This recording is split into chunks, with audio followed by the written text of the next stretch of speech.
Non stop news రోజంతా busy ఉన్నారా? News updates miss అయ్యారా? Don't worry. బ్రేక్స్ లేకుండా బోర్ కొట్టకుండా నాన్ స్టాప్ న్యూస్ ప్రతిరోజు రాత్రి 9 గంటలకు. నేను హిమబిందు. నేను కార్తిక్. డీటెయిల్స్ చూద్దాం. వైఎస్ఆర్సీపీ అధినేత వైఎస్ జగన్మోహన్ రెడ్డిపై కూటమి కక్ష సాధింపు చర్యలు పతాక స్థాయికి చేరాయి. రెడ్ బుక్ డైరెక్షన్ లో భాగంగా వైఎస్ జగన్ బుల్లెట్ ప్రూఫ్ వాహనాన్ని తీసుకెళ్లారు అధికారులు. సింగయ్య మృతి కేసు విచారణ పేరుతో వైఎస్ఆర్సీపీ సెంట్రల్ ఆఫీస్ నుంచి బుల్లెట్ ప్రూఫ్ వాహనాన్ని తీసుకెళ్లిపోయారు. జననేత వైఎస్ జగన్మోహన్ రెడ్డిపై అక్కసుతో బుల్లెట్ ప్రూఫ్ వాహనాన్ని సీజ్ చేశారని వైఎస్ఆర్సీపీ నేతలు ఆగ్రహం వ్యక్తం చేస్తున్నారు. సింగయ్య మృతి కేసులో ఇప్పటికే ఏపీ 26 CE 0001 సఫారీ వాహనం సీజ్ చేశారు. వైఎస్ జగన్ భద్రతపై నిర్లక్ష్యంగా వ్యవహరిస్తోంది కూటమి ప్రభుత్వం.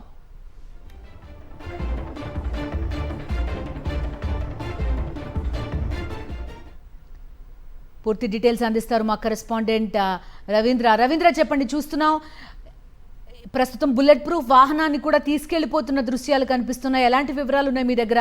మరొక కక్ష సాధింపు చర్య కనిపిస్తోంది మనకి. ఖచ్చితంగా రాష్ట్రంలో జరుగుతున్నటువంటి కక్ష సాధింపులు రెడ్ బుక్ రాజ్యాంగం వ్యవహారం జరిగింది అనేది చాలా స్పష్టంగా అర్థమవుతుంది. అందులో భాగంగానే కొద్దిసేపు క్రితమే శ్రీనివాస ఆధ్వర్యంలో వైఎస్ జగన్ సంబంధించినటువంటి ఇక్కడి నుంచి తీసుకెళ్లారు. అంతకుముందు తాడేపల్లిలోని కేంద్ర కార్యాలయానికి వచ్చినటువంటి పోలీసు అధికారులు అక్కడ పార్టీ కేంద్ర కార్యాలయం ఉన్నటువంటి పార్టీ సంబంధించినటువంటి కేంద్ర కార్యాలయ ఇన్ఛార్జి లెల్లా అప్రీట్కి ఈ విషయాన్ని తెలియజేశారు. గతంలో గుంటూరులో సింగయ్య మృతికి సంబంధించినటువంటి వాహనం మీ దగ్గర ఉంది, దానికి సంబంధించినటువంటి వివరాలు కావాలంటూ వచ్చి అడిగారు. ఆ సందర్భంగా వెంటనే అక్కడ ఉన్నటువంటి వాహనాన్ని లెల్లా అప్రీట్ పోలీసులకు హ్యాండ్ ఓవర్ చేసినటువంటి పరిస్థితి. వాస్తవానికి ఇదే వాహనం కింద పడి సింగయ్య చనిపోయాడు అనే దానికి ఎలాంటి నిర్ధారణ కాలేదు. ఏదైతే సోషల్ మీడియాలో రన్ అవుతున్నటువంటి విజువల్ ఉందో అది ఆర్టిఫిషియల్ ఇంటెలిజెన్స్ ద్వారా వచ్చిందా లేదంటే మార్ఫింగ్ వీడియో అనేది కూడా పోలీసులు ఇంతవరకు విచారణ కూడా చేయలేదు. కేవలం కొద్ది సెకండ్లు మాత్రం ఉన్నటువంటి ఆ వీడియోని అడ్డం పెట్టుకొని ఇప్పుడు ఏకంగా జగన్ సంబంధించినటువంటి బుల్లెట్ ప్రూఫ్ వాహనాన్ని తీసుకోవడం కాంగ్రెస్ పార్టీ శ్రేణులు తీవ్రంగా ఆగ్రహం వ్యక్తం చేస్తాయి.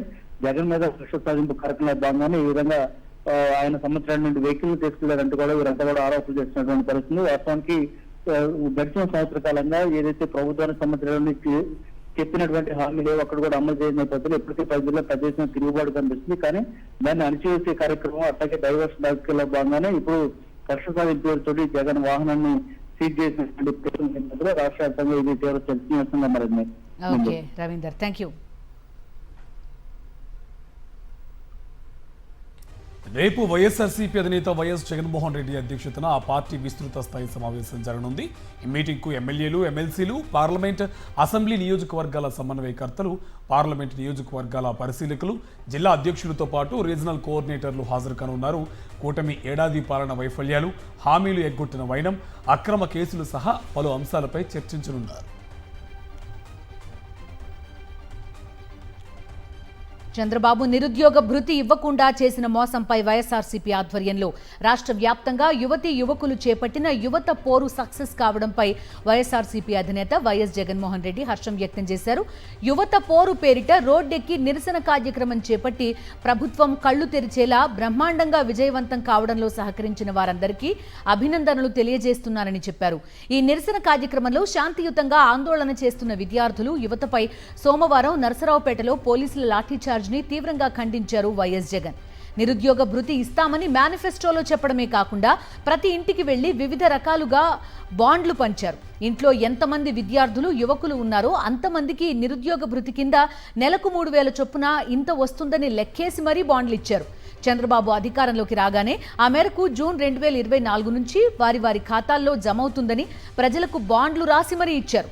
టీడీపీ అధికార గజెట్ ఈనాడు పత్రికలో రాష్ట్రంలో ఉపాధి కోసం, ఉద్యోగాల కోసం ఎదురు చూస్తున్న వారు 1.5 కోటి పైనే ఉన్నారని రాస్తే మీ మేనిఫెస్టో మీరు ఇంటింటికి పంచిన బాండ్ల ప్రకారం నెలకు 3,000 రూపాయల చొప్పున ఈ ఏడాది కాలంలో మీరు ఎంతమందికి నిరుద్యోగ భృతి ఇచ్చారు?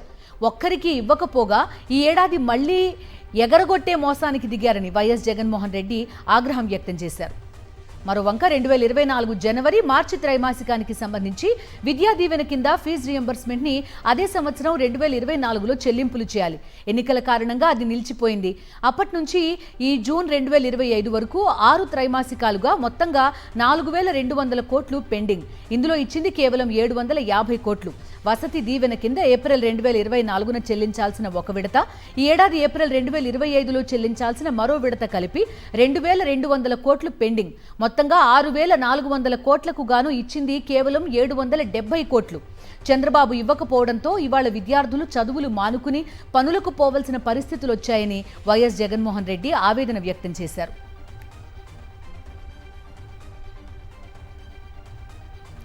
చంద్రబాబు మీరు చేయాల్సింది చేయకుండా ఎగరగొట్టినందుకు ప్రశ్నిస్తే నిర్దాక్షిణంగా ఉక్కుపాదంతో అణగదొక్కే ప్రయత్నం చేస్తున్నారు. యువత చేసిన తప్పేటి? కేవలం కలెక్టర్ను కలిసి డిమాండ్ పత్రం ఇవ్వాలనుకోవడం తప్ప, మీరు ఇస్తామన్న వాటి కోసం కూడా డిమాండ్ చేయడం తప్ప, మీ రెడ్ బుక్ రాజ్యాంగ పాలనకు నిన్న నరసరావుపేటలో జరిగిన ఘటన నిదర్శనం కాదా? రోజు రోజుకు మీ అబద్ధాలు, మీ మోసాలు, మీ దౌర్జన్యాలు, మీరు చేస్తున్న పాపాలు పండే రోజు దగ్గరలోనే ఉంది. ఇప్పటికైనా తప్పులు సరిదిద్దుకోండి వైఎస్ జగన్ హెచ్చరించారు.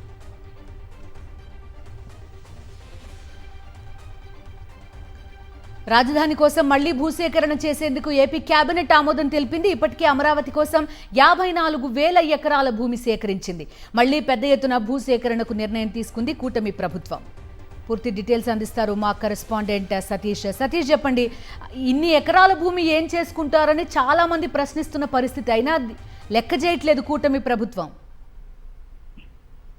ఇందులో అత్యంత తీవ్ర వివాదాస్పదమైనటువంటి నిర్ణయాన్ని ఆంధ్రప్రదేశ్ మంత్రివర్గం ఈ రోజు ఆమోదించింది. ఈ రోజు జరిగినటువంటి కేబినెట్ సమావేశంలో మరొక 45,000 ఎకరాల భూముల్లో అమరావతి పేరుతో సేకరించాలని సమీకరించాలని నిర్ణయించింది. ఇది ప్రైవేట్ భూములే కేవలం 45,000 ఎకరాలు. ఇక ఈ గ్రామాల పరిధిలో సుమారుగా 11 గ్రామాల పరిధిలో ఈ భూ సేకరణ చేయనున్నారు.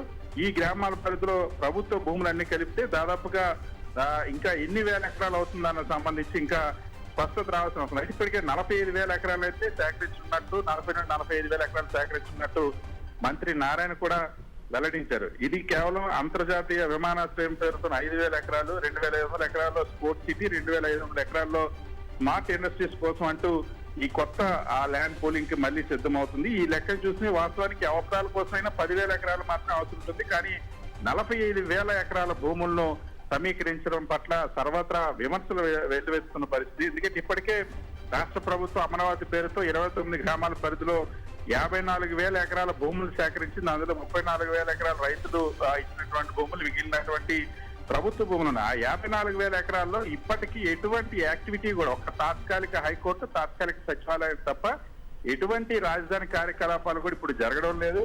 అంతేకాకుండా రైతులు ఇచ్చినటువంటి భూములకు సంబంధించి పూర్తి స్థాయిలో రిటర్నబుల్ ప్లాట్స్ కూడా ఇంకా ఇవ్వనటువంటి పరిస్థితి ఉంది. ఇప్పుడున్నటువంటి భూముల్లోనే ఏం చేస్తున్నారో, ఇటువంటి ప్రణాళిక అమలు చేస్తున్న ఒక స్పష్టత లేని నేపథ్యంలో ఈ అదనంగా భూసేకరణ చేయడం పట్ల సర్వత్ర విమర్శలు వెల్లువెత్తున్నాయి. అయినప్పటికీ కూడా ఎన్ని విమర్శలు వచ్చినా సరే కేబినెట్ మాత్రం ముందుకెళ్లాలని నిర్ణయించింది.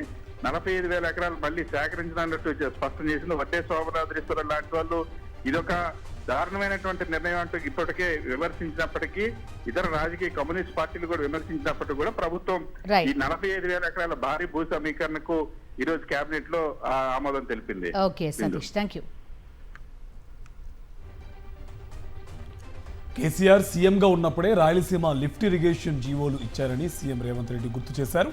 కృష్ణానది నీళ్లపై కేసీఆర్ చర్చకు రావాలన్నారు.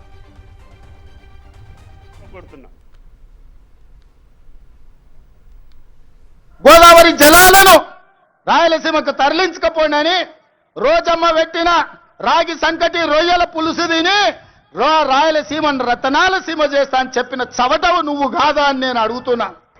ఆనాడు నువ్వు అధికారంలో ఉన్నప్పుడే జగన్మోహన్ రెడ్డి ఇదే ప్రగతి భవన్ లో రాయలసీమ లిఫ్ట్ ఇరిగేషన్ కు జీవోలు ఇచ్చి టెండర్లు పిలిచింది నిజం కాదా?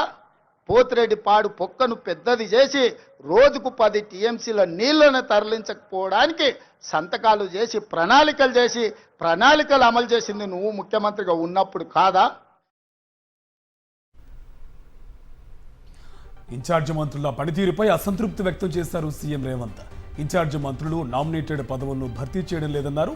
స్థానిక సంస్థల ఎన్నికల్లో గెలుపు బాధ్యత ఇన్ఛార్జి మంత్రులదేనన్నారు. ఫండ్స్ను ఇన్ఛార్జి మంత్రులు సరిగా ఉపయోగించుకోవట్లేదన్నారు. మరోవైపు గాంధీ భవన్లో గొర్రెలతో నిరసనపై సీఎం రేవంత్ రెడ్డి సీరియస్ అయ్యారు. నిరసన తెలపడానికి ఓ పరిమితి ఉంటుందన్నారు. ఇష్టారీతిలో నిరసనలు చేస్తుంటే ఏం చేస్తున్నారని రేవంత్ ఆగ్రహం వ్యక్తం చేశారు.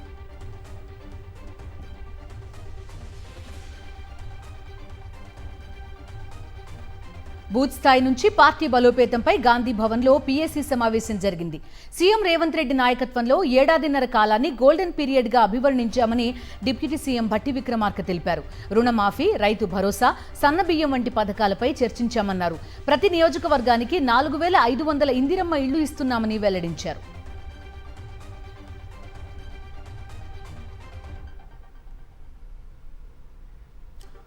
కాంగ్రెస్ రైతు భరోసా సంబరాలపై విమర్శలు గుప్పించారు మాజీ మంత్రి జగదీష్ రెడ్డి.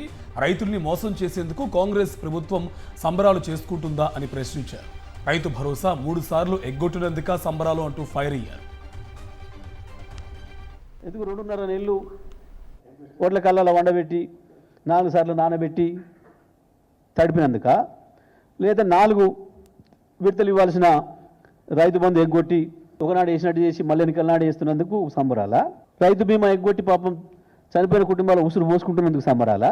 నదుల నీళ్లను కూడా ఉపయోగించలేక ఉన్న ప్రాజెక్టులను ఉపయోగించకుండా లక్షలాది ఎకరాలు ఎండబెట్టి రైతాంగాన్ని మళ్ళీ అప్రపాలు చేసినందుకు సంబరాలా? మేము 11 సార్లు వేసినాం రైతు బంధు, ఒకనాడు కూడా మేము సంబరాలు చేసి ఎగురు దుర్కలే. ఏపీఎండీసీ తన ఖనిజ సంపదని మరోసారి తాకట్టు పెట్టిందని ఆగ్రహం వ్యక్తం చేశారు మాజీ మంత్రి బుగ్గన రాజేంద్రనాథ్. ప్రభుత్వం ఇవాళ మరో 5500 కోట్లు అప్పు చేయడానికి వెళ్లిందన్నారు. ఖనిజాభివృద్ధి సంస్థ ఏపీఎండీసీ వాళ్లకు సంబంధించిన సంపద ఏదైతే ఉందో ఖనిజ సంపద తాకట్టు పెట్టి వచ్చే ఆదాయం ఏదైతే ఉందో ఆదాయాన్ని అప్పు కట్టేదానికి వాడతామని చెప్పి 5500 కోట్ల అప్పు బాండ్స్ ద్వారా అప్పు చేసేదానికి ఈరోజు ఇష్యూకి పోవడం జరిగిందన్నమాట. కూటమి పాలనపై తీవ్ర స్థాయిలో ఫైర్ అయ్యారు మాజీ మంత్రి పేర్ని నాని. చంద్రబాబువి 420 అబద్ధాలైతే లోకేష్వి 840 అబద్ధాలని విమర్శించారు. ఏడాది కాలంలో చంద్రబాబు, పవన్, లోకేష్ సొంత డబ్బా కొట్టుకోవడం తప్ప చేసిందేమీ లేదని మండిపడ్డారు. రాష్ట్ర ఆర్థిక పరిస్థితిపై సిగ్గు లేకుండా అబద్ధాలు చెప్తున్నారన్నారు. 300 కోట్లు పెట్టి ఈ మ్యాట్లు పండగ ఏంటి, గిన్నిస్ బుక్ రికార్డ్ ఏంటి, యోగా మ్యాట్లు పండగ 300 కోట్ల రూపాయలు పెట్టి, అంతకితమేమో ఈ పండగ P4 పండగ, నిన్నేమో తొలడుగు పండగ అంట. తొలడుగు బదులు తప్పటడుగు పండగ చేసుకుంటే బాగుండేది. మీరు ముగ్గురు 3 హెలికాప్టర్లు వేసి తిరుగుతారా జనం సొమ్ముతో? ఆర్థిక క్రమశిక్షణ అని చెప్తారా? తగుదనమ్మా అని చాలదన్నట్టు ఒక 500 కోట్లు 600 కోట్లు పెట్టి హెలికాప్టర్ కొంటారా కొత్తది? భారీ స్కామ్ కు పాల్పడిన కళ్యాణదుర్గం టీడీపీ ఎమ్మెల్యే అమిలినేని సురేంద్రబాబుపై కఠిన చర్యలు తీసుకోవాలని మాజీ ఎంపీ తలారి రంగయ్య డిమాండ్ చేశారు. ఎమ్మెల్యే అమిలినేని సురేంద్రబాబుకు చెందిన ఎస్ఆర్ కన్స్ట్రక్షన్స్ సంస్థ 100 కోట్ల రూపాయల స్టాంప్ డ్యూటీ ఎగ్గొట్టిందని, విషయం బయటపడేసరికి ఓ కార్యకర్తపై కేసు నమోదు చేయించి చేతులు దులుపుకునే ప్రయత్నం చేస్తోందన్నారు.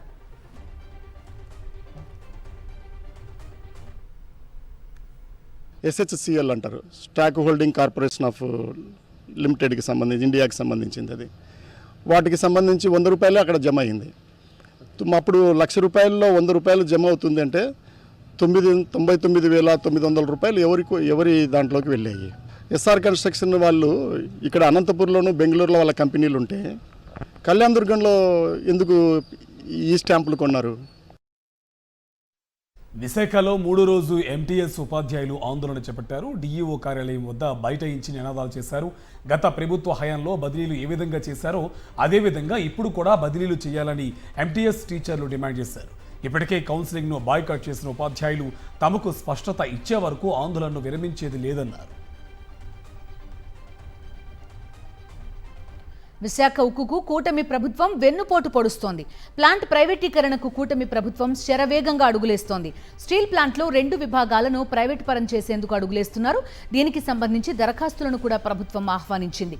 ఇప్పటికే పలు అనుబంధ విభాగాలను అమ్మకం చేసింది ప్రభుత్వం. స్టీల్ ప్లాంట్ని కాపాడతామని ఎన్నికల ముందు బీరాలు పలికిన చంద్రబాబు, పవన్ కళ్యాణ్ ఇప్పుడు నోరు మెదపడం లేదు. చంద్రబాబు, పవన్ కళ్యాణ్ తీరుపై కార్మిక సంఘాలు తీవ్ర ఆగ్రహం వ్యక్తం చేస్తున్నాయి. కాంట్రాక్ట్ కార్మికుల తొలగింపు ఆపకపోగా అనుబంధ విభాగాల ప్రైవేటీకరణ పట్ల కార్మిక సంఘాలు తీవ్ర ఆగ్రహం వ్యక్తం చేస్తున్నాయి.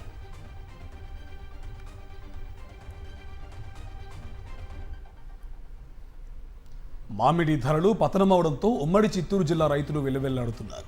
కాయలు కోయకుండానే తోటల్లోనే వదిలేస్తున్నారు.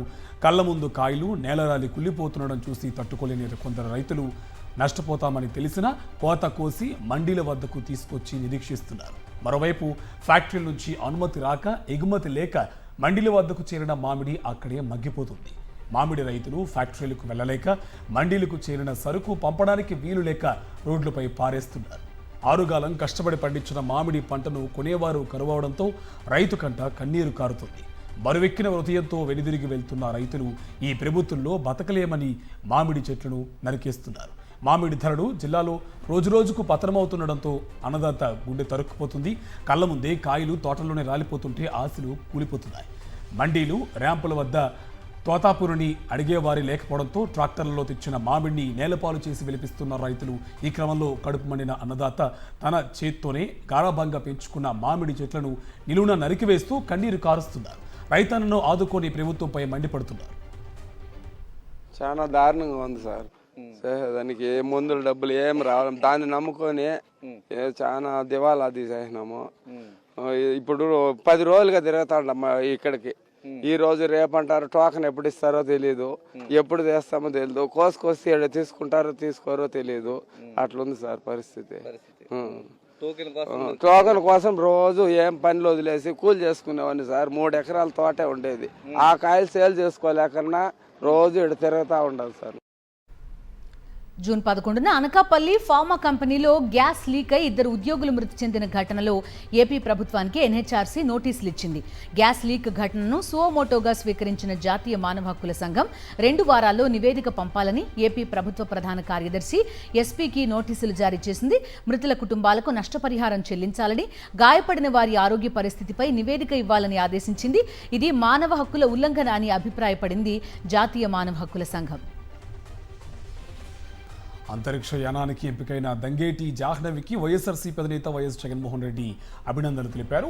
నాసా ప్రతిష్టాత్మక ప్రాజెక్టులో దంగేటి జాహ్నవికి అవకాశం రావడం పట్ల హర్షం వ్యక్తం చేశారు. అంతరిక్ష యానానికి ఎంపికైన మొదటి భారతీయ యువతి, అందున ఏపీకి చెందిన యువతి కావటం ఆంధ్రులకు గర్వకారణమన్నారు. ఎంతో మందికి జాహ్నవి స్ఫూర్తిదాయకంగా నిలుస్తుందని చెప్పారు. భవిష్యత్తులో జాహ్నవి మరిన్ని విజయాలు సాధించాలని కోరుకుంటున్నారన్నారు వైఎస్ జగన్మోహన్ రెడ్డి.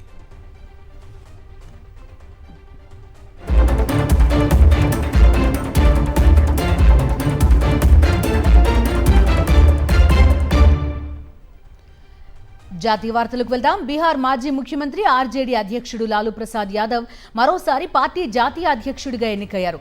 ఆయన ఈ పదవికి వరుసగా 13వసారి ఏకగ్రీవంగా ఎన్నికయ్యారు. ఈ విషయాన్ని పార్టీ అధికారికంగా ప్రకటించింది. ఈ ఏడాది చివరిలో బీహార్ అసెంబ్లీ ఎన్నికలు జరగనున్న తరుణంలో లాలూ ప్రసాద్ పునర్నియామకం ప్రాధాన్యత సంతరించుకుంది.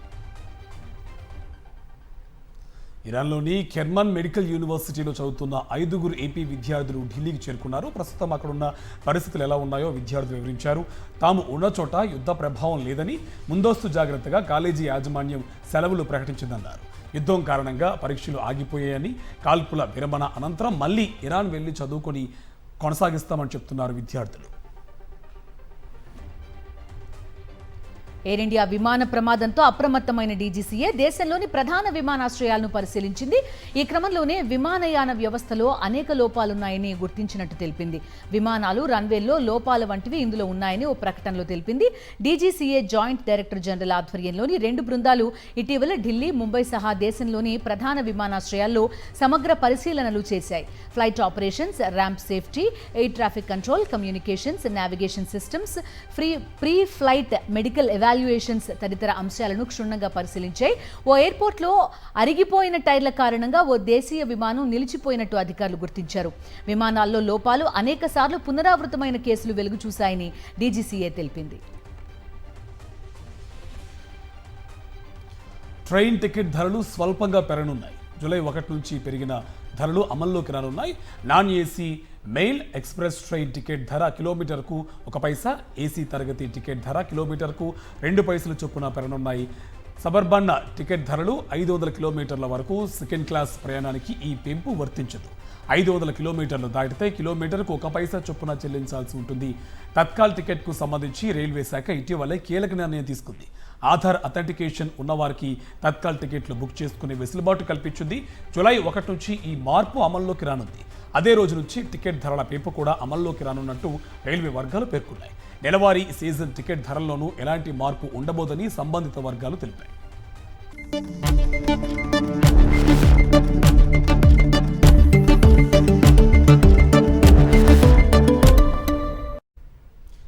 అప్డేట్స్ చూద్దాం. ఇజ్రాయిల్ ఇరాన్ మధ్య కుదిరిన కాల్పుల విరమణ ఒప్పందంతో ఉదయం భారీ లాభాల్లో దూసుకెళ్లిన స్టాక్ మార్కెట్ సూచీలు చివరికి స్వల్ప లాభాలతో సరిపెట్టుకోవాల్సి వచ్చింది. ఇరాన్ కాల్పుల విరమణ ఒప్పందాన్ని ఉల్లంఘించి మిసైల్స్తో దాడులు చేస్తోందంటూ ఇజ్రాయిల్ ఆరోపించడంతో ఆరంభ లాభాలు ఆవిరయ్యాయి. మదుపర్ల లాభాలు స్వీకరణకు దిగడంతో ఇంట్రాడే గరిష్టాల నుంచి సెన్సెక్స్ దాదాపు 1100 పాయింట్ల మేర పతనమైంది. దీంతో నిఫ్టీ 25,050 దిగువనకు చేరింది. అంతర్జాతీయ పరిణామాల నేపథ్యంలో సెన్సెక్స్ ఉదయం 82,534 పాయింట్ల వద్ద భారీ లాభాల్లో ప్రారంభమైంది. ఇంట్రాడేలో 83,018 వద్ద గరిష్టాన్ని తాకింది. చివరికి 158 పాయింట్ల లాభంతో 82,055 వద్ద ముగిసింది. నిఫ్టీ 72 పాయింట్ల లాభంతో 25,044 వద్ద స్థిరపడింది. దేశవ్యాప్తంగా బంగారం ధరలు వరుసగా రెండో రోజు తగ్గాయి. హైదరాబాద్లో 24 క్యారెట్ల 10 గ్రాముల బంగారం 1,400 రూపాయలు తగ్గి 99,220 రూపాయలకు చేరింది. 22 క్యారెట్ల 10 గ్రాముల బంగారం 1,300 రూపాయలు తగ్గి 90,950 రూపాయలు పలుకుతోంది. 3 రోజులుగా స్థిరంగా ఉన్న వెండి ఇవాళ 1,000 రూపాయలు తగ్గింది. 1,19,000 చేరింది.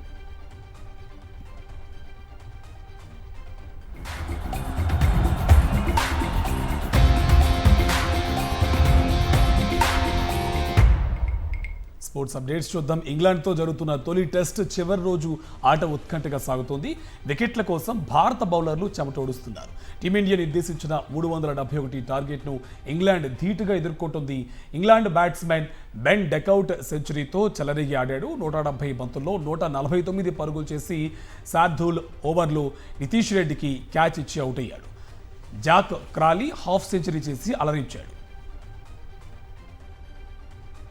ఇవి నాన్ స్టాప్ న్యూస్ డీటెయిల్స్.